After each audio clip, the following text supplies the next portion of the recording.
Hi viewers, welcome back to my channel Sunday recipe. Sunday রেসিপিতে আমি এক মাছের কাঁটা দিয়ে নতুন আলুর একটি রেসিপি শেয়ার করছি। এটা হলো ভেটকি মাছের মাঝখানের কাঁটাটা, যে আমি এটাকে শক্ত করে ভেজে তুলে রেখেছি। এবার কড়াইয়ে আবার তেল দিয়ে তেলের মধ্যে আমি গোটা গরম মশলা ফোড়ন দিয়ে দিয়েছি।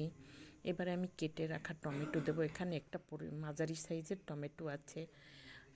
এই টমেটোটা সেদ্ধ হওয়ার জন্য সামান্য একটু লবণ দিয়ে নেড়ে চেড়ে নেব। টমেটোটা আমার সেদ্ধ হয়ে গেছে। এবার আমি কেটে রাখা আলুটা দিয়ে একটু ভেজে নেব। আলুটা দিয়ে এভাবে একটুখানি ভেজে নিতে হবে।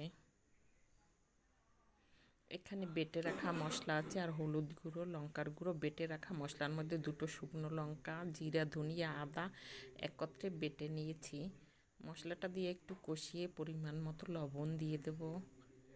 লবণ দিয়ে একটু কষিয়ে এবার গরম জল দিয়ে দেব। যে আমি পরিমাণ মতো জল দিয়ে দিয়েছি। এবারে ভেজে তুলে রাখা মাছের কাঁটা দিয়ে দেব। মাছের কাঁটা দিয়ে একটু নেড়ে চেড়ে নিতে হবে। যে এখন একটুখানি আমি রেখে দেব চুলার উপরেই, এভাবে সিদ্ধ হতে থাকে। এই যে সিদ্ধ হয়ে গেছে। এবারে আমি উপর থেকে গরম মশলা গুঁড়ো দিয়ে দেব। গরম মশলা গুঁড়ো দিয়ে একটু নেড়ে চেড়ে নিতে হবে।